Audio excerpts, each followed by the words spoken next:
देखिए पहली सबसे बड़ी खबर, केंद्रीय बजट 2026-27 की वीबीजी रामजी योजना में महत्वपूर्ण बदलाव किए गए। अब रोजगार की गारंटी 100 से बढ़ाकर 125 दिन कर दी गई है, जिससे ग्रामीण परिवारों को अधिक दिनों तक काम मिलेगा। पंचायतों की भागीदारी भी 50% तक बढ़ाई गई, जिससे स्थानीय स्तर पर रोजगार सृजन और पारदर्शिता बढ़ेगी। योजना में बेरोजगारी भत्ता और कृषि कार्यों के लिए श्रमिक उपलब्धता भी शामिल है। साथ ही धोखाधड़ी रोकने के लिए बायोमेट्रिक प्रणाली लागू की गई है।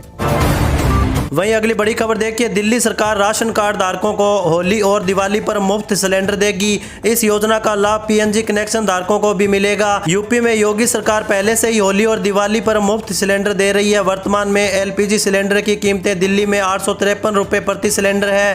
प्रधानमंत्री उज्ज्वला योजना के अंतर्गत आने वाले लाभार्थियों को केंद्र सरकार की 300 रुपये प्रति सिलेंडर की सब्सिडी को समायोजित करने के बाद 553 रुपये प्रति सिलेंडर की सहायता दी जाएगी। इसी के साथ आगे देखिए, कुसुम सोलर पंप योजना केंद्र सरकार की एक महत्वाकांक्षी योजना है, जिसका उद्देश्य किसानों को सस्ती और स्वच्छ ऊर्जा पर उपलब्ध कराना है। इस योजना के तहत किसानों को सोलर पंप खरीदने पर 80% तक की सब्सिडी दी जाती है।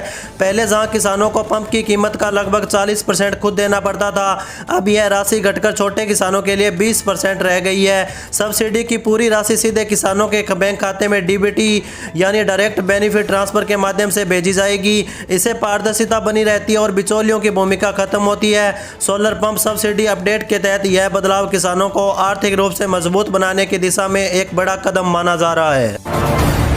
चलिए आगे बढ़ते हैं अपन खबरों में। देखिए, जमीन और प्रॉपर्टी के लेन देन में धोखाधड़ी और फर्जीवाड़े पर लगाम लगाने के लिए 1 फरवरी 2026 से एक बड़ा कदम उठाया गया।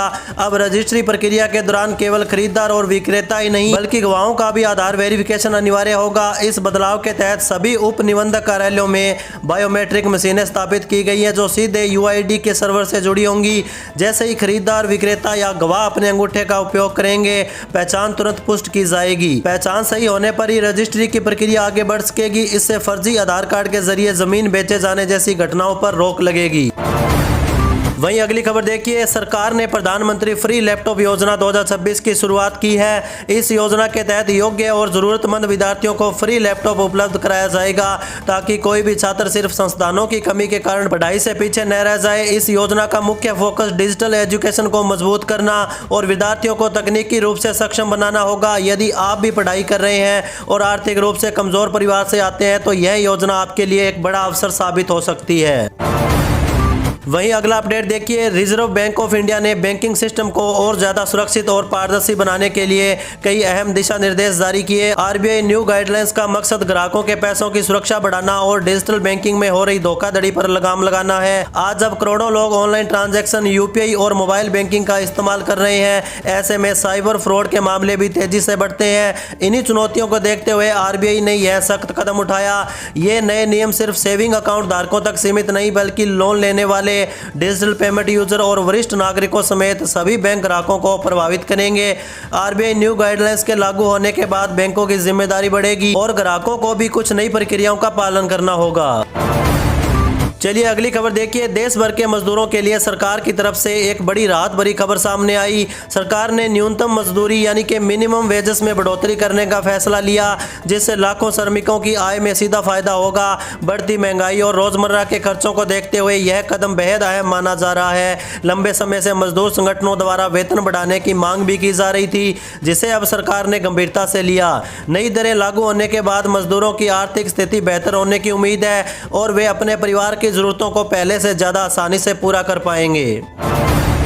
वहीं देखिए दोस्तों, मुख्यमंत्री हेमंत सोरेन की यात्रा के बाद झारखंड वैश्विक औद्योगिक मानचित्र पर उभरा। राज्य ग्रीन स्टील और अत्याधुनिक मैन्युफैक्चरिंग का केंद्र बना। टाटा स्टील और नवीन जिंदल समूह सहित कई कंपनियों ने 1,27,000 करोड़ के निवेश का आशय पत्र सौंपा, जिससे 46,555 से अधिक प्रत्यक्ष रोजगार सर्जित होंगे। यह निवेश झारखंड को कच्चे माल के स्रोत से उच्च गुणवत्ता वाले उत्पादों और क्लीन एनर्जी के वैश्विक केंद्र में बदलेगा, जिससे जीरो कार्बन लक्ष्यों पर जोर होगा।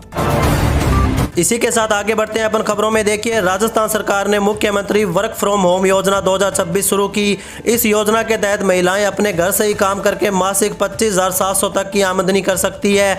योजना का मुख्य उद्देश्य महिलाओं को आर्थिक रूप से सशक्त बनाना और घर बैठे रोजगार के अवसर प्रदान करना होगा।